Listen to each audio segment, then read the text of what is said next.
നമസ്കാരം. ട്രൂട്ട് ന്യൂസിലേക്ക് എല്ലാ മാന്യ പ്രേക്ഷകർക്കും സ്വാഗതം. കൊല്ലം കടയ്ക്കലിൽ അനുജനെ കൊട്ടേഷൻ സംഘത്തെ ഉപയോഗിച്ച് കാലുകളും കൈയും അടിച്ചൊടിച്ച കേസിലെ പ്രതിയായ ജ്യേഷ്ഠനെ കടയ്ക്കൽ പോലീസ് അറസ്റ്റ് ചെയ്തു.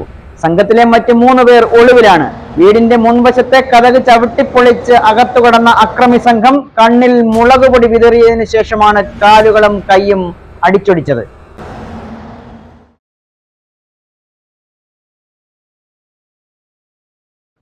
അനുജന്റെ കൈയും കാലുകളും കൊട്ടേഷൻ നൽകി അടിച്ചൊടിച്ച സംഭവത്തിൽ ജ്യേഷ്ഠനെ കടയ്ക്കൽ പോലീസ് അറസ്റ്റ് ചെയ്തു.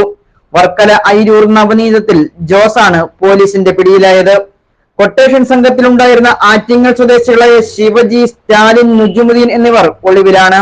ഇക്കഴിഞ്ഞ 7-ാം തീയതി രാത്രി 9 മണിയോടുകൂടി TV കണ്ടുകൊണ്ട് ഹാളിൽ കിടക്കുകയായിരുന്ന കടയ്ക്കൽ കൊച്ചാറ്റുപുറം കൊച്ചുവീട്ടിൽ ജോയിയെ മാരകായുധങ്ങളുമായി എത്തിയ മൂവർ സംഘം വീടിന്റെ മുൻവശത്തെ കതക് വെട്ടിപ്പൊളിച്ച് മുഖത്ത് മുളകുപൊടി എറിഞ്ഞ ശേഷം കമ്പി കൊണ്ട് ജോയിയുടെ 2 കാലുകളും 1 കൈയും അടിച്ചൊടിക്കുകയായിരുന്നു.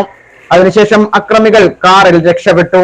സംഭവത്തിനു ശേഷം രക്ഷപ്പെട്ട പ്രതികളെ പിടികൂടുന്നതിന് വേണ്ടി കടയ്ക്കൽ പോലീസ് പ്രത്യേക അന്വേഷണ സംഘം രൂപീകരിച്ചു.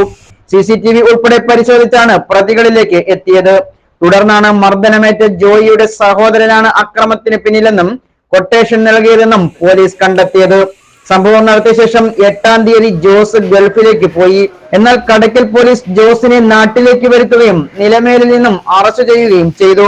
അറസ്റ്റിലായ ജോസ് ഗൾഫിൽ വെച്ചുള്ള സുഹൃത്തായ ശിവജി മുഖേന സ്റ്റാലിൻ, നുജുമുദ്ദീൻ എന്നിവരടങ്ങുന്ന മൂവർ സംഘത്തിന് ജോയിയുടെ കാലുകളും കൈയും അടിച്ചൊടിക്കുവാൻ കൊട്ടേഷൻ നൽകുകയായിരുന്നു. തുടർന്നാണ് മാതാവും ജോയിയും താമസിക്കുന്ന കൊച്ചാറ്റുപുറത്തെ വീട്ടിൽ രാത്രിയിൽ മൂവർ സംഘം വീടിന്റെ കതക് വെട്ടിപ്പൊളിച്ച് ജോയിയുടെ മുഖത്ത് മുളകുപൊടി എറിഞ്ഞതിനു ശേഷം കാലുകളും കൈയും അടിച്ചൊടിച്ചത്. കൊട്ടേഷൻ നൽകിയ തുക പോലീസിന്റെ ചോദ്യം ചെയ്യലിൽ ജോസ് പോലീസിനോട് പറയുവാൻ തയ്യാറായില്ല. ശിവജി ഉൾപ്പെടെയുള്ള പ്രതികൾ നിരവധി കേസുകളിൽ പ്രതികളുമാണ്. ഇവർ ഒളിവിലാണ്. അറസ്റ്റിലായ ജോസിനെതിരെ ജാമ്യമില്ലാ വകുപ്പ് പ്രകാരം കേസെടുത്ത കടയ്ക്കൽ പോലീസ് പ്രതിയെ കോടതിയിൽ ഹാജരാക്കി കോടതി റിമാൻഡ് ചെയ്തു. കൃത്യത്തിന് ഉപയോഗിച്ച സ്വിഫ്റ്റ് കാറും പോലീസ് കസ്റ്റഡിയിലെടുത്തു. News desk truth vision news.